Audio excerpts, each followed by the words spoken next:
नमः शिवाय।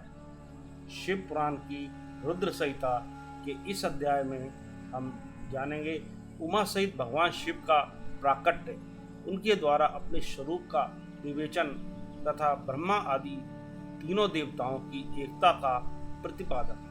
ब्रह्मा जी कहते हैं, नारद, भगवान विष्णु के द्वारा की हुई अपनी स्तुति सुनकर करुणानिधि महेश्वर बड़े प्रसन्न हुए और उमा देवी के साथ सहसा वहां प्रकट हो गए। उस समय उनके 5 मुख और प्रत्येक मुख से 3-3 नेत्र शोभा पाते थे। हाल देश में चंद्रमा का मुकुट सुशोभित था। सिर पर जटा धारण किए गौरव वर्ण विशाल नेत्र शिव ने अपने संपूर्ण अंगों में विभूति लगा रखी थी। उनके 10 भुजाएं थी, कंठ में नील चिन्ह था। उनके श्री अंग समस्त आभूषणों से विभूषित थे। उन सर्वांग सुंदर शिव के मस्तक भस्म में त्रिपुंडर से अंकित थे। ऐसे विशेषणों से युक्त परमेश्वर महादेव जी को भगवती उमा के साथ उपस्थित देख मैंने और भगवान विष्णु ने उन्हें प्रिय वचनों द्वारा उनकी स्तुति की। तब पापाहारी करना कर भगवान महेश्वर ने प्रसन्नचित होकर उन श्री विष्णु देव को श्वास रूप से वेद का उपदेश दिया। उन्हें उनके बाद शिव ने महात्मा श्री हरि को गुण ज्ञान प्राप्त किया। फिर उन परमात्मा ने कृपा करके मुझे भी यह ज्ञान दिया। वेद का ज्ञान प्राप्त करके कृतार्थ हुए भगवान विष्णु ने मेरे साथ हाथ जोड़ महेश्वर को नमस्कार करके उन्हें उनसे पूजन की विधि बताने तथा सदुपदेश देने के लिए प्रार्थना की। ब्रह्मा जी कहते हैं, मुने श्री हरि की यह बात सुनकर अत्यंत प्रसन्न हुए। कृपा निदान भगवान शिव ने प्रीति पूर्वक यह बात कही। श्री शिव बोले, सुर श्रेष्ठगण, मैं तुम दोनों की भक्ति से निश्चय ही बहुत प्रसन्न हूँ। तुम लोग मुझ महादेव की ओर देखो। इस समय तुम्हें मेरा स्वरूप जैसा दिखाई देता है वैसे ही रूप का प्रयत्न पूर्वक पूजन चिंतन करना चाहिए। तुम दोनों महाबली हो और मेरी स्वरूप भूता प्रकृति से प्रकट हुए हो।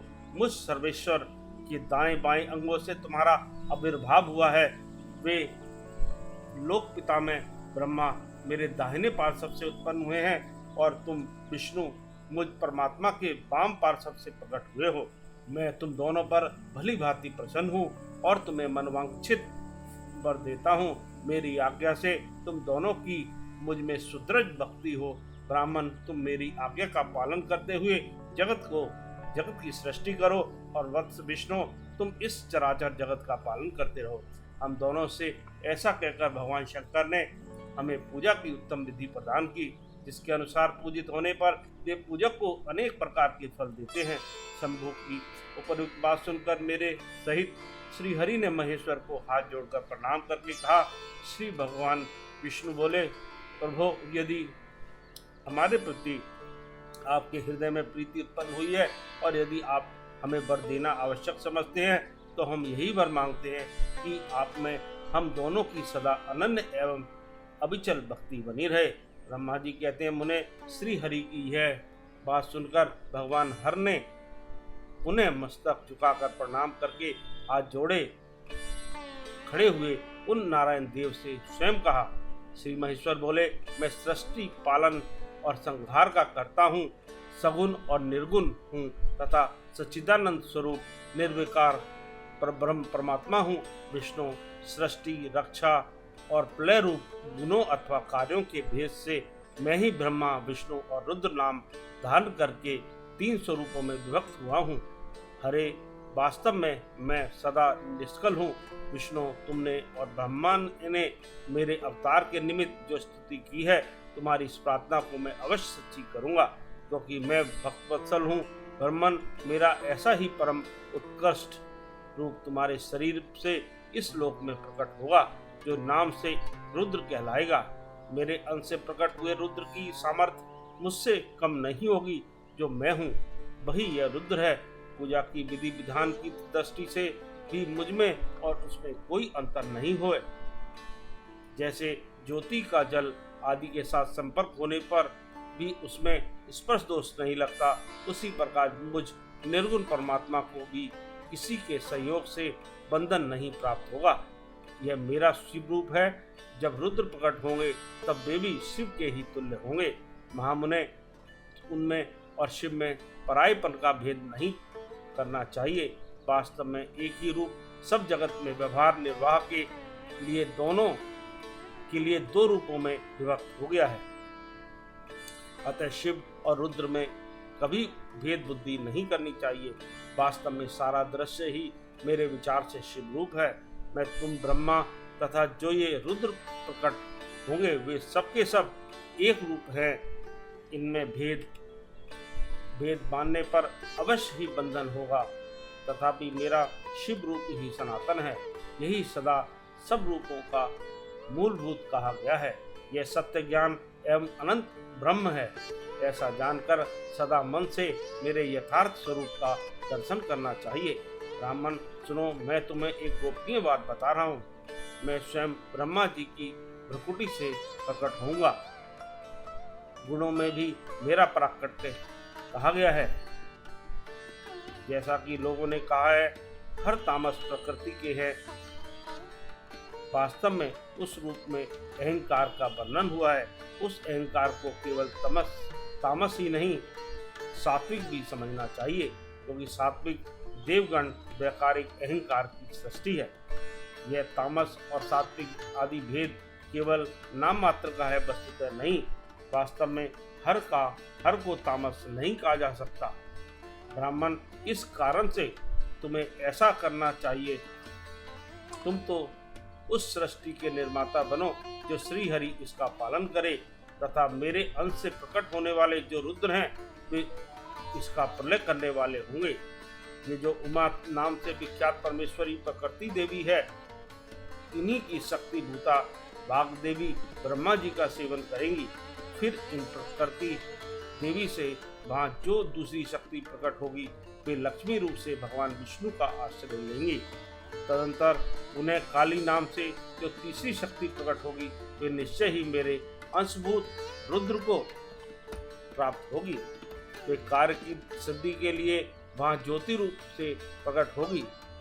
इस प्रकार मैंने देवी की शुभ स्वरूपा पराशक्तियों का परिचय दिया। उनका कार्य क्रमशः सृष्टि पालन और संहार का संपादन ही है। सुरश्रेष्ठ, ये सबकी सब मेरी प्रिया प्रकृति देवी की अंशभूता है। अरे तुम लक्ष्मी का सहारा लेकर कार्य करो। ब्राह्मण, तुम्हें प्रकृति की अंशभूता भाग देवी को पाकर मेरी आज्ञा के अनुसार मन से सृष्टि कार्य का संचालन करना चाहिए, और मैं अपनी प्रिया की अंशभूता परात्पर काली का आश्रय ले रुद्र रूप से प्रलय संबंधी उत्तम कार्य करूंगा। तुम सब लोग अवश्य ही संपूर्ण आश्रमों तथा उनसे भिन्न अन्यान्य विविध कार्यों द्वारा चारों वर्णों से भरे हुए लोक की सृष्टि एवं रक्षा आदि करके सुख पाओगे। अरे तुम ज्ञान विज्ञान से संपन्न तथा संपूर्ण लोगों के हितैषी हो, अतः सब अब मेरी आज्ञा पाकर जगत में सब लोगों के लिए मुक्तिदाता बनो। मेरा दर्शन होने पर जो फल प्राप्त होता है वही तुम्हारा दर्शन होने पर भी होगा। मेरी यह बात सत्य है, इसमें संशय के लिए स्थान नहीं है। मेरे हृदय में विष्णु है और विष्णु के हृदय में मैं हूँ। जो इन दोनों में अंतर नहीं समझता वही मुझे विशेष प्रिय है। श्री हरि मेरे बाएं अंग से प्रकट हुए हैं, ब्रह्मा को दाहिने अंग से प्राकट्य हुआ है, और महाप्रलयकारी विश्वात्मा रुद्र मेरे हृदय से प्रादुर्भाव होंगे। विष्णु, मैं ही सृष्टि पालन और संहार करने वाले रज आदि त्रिविध गुणों द्वारा ब्रह्मा विष्णु और रुद्र नाम से प्रसिद्ध हूँ। तीन रूपों में पृथक पृथक प्रकट होता हूँ। साक्षात शिव गुणों से भिन्न है, वे प्रकृति और पुरुष से भी परे हैं। अद्वितीय, नित्य, अनंत, पूर्ण एवं निरंजन पर ब्रह्म परमात्मा है। तीनों लोकों का पालन करने वाले श्री हरि भीतर तमोगुण और बाहर सत्वगुण धारण करते हैं। त्रिलोकी का संहार करने वाले रुद्रदेव भीतर सत्वगुण और बाहर तमोगुण धारण करते हैं, और त्रिभुवन की सृष्टि करने वाले ब्रह्मा जी बाहर और भीतर से भी रजोगुणी ही हैं। इस प्रकार ब्रह्मा विष्णु तथा रुद्र इन तीन देवताओं में गुण हैं, परंतु शिव गुणातीत माने गए हैं। विष्णु, तुम मेरी आज्ञा से इन सृष्टिकर्ता पितामह का प्रसन्नता पूर्वक पालन करो। ऐसा करने से तीनों लोकों में पूजनीय हो गई। इति श्री शिव पुराण का यह अध्याय समाप्त होता है। ओम नमः शिवाय।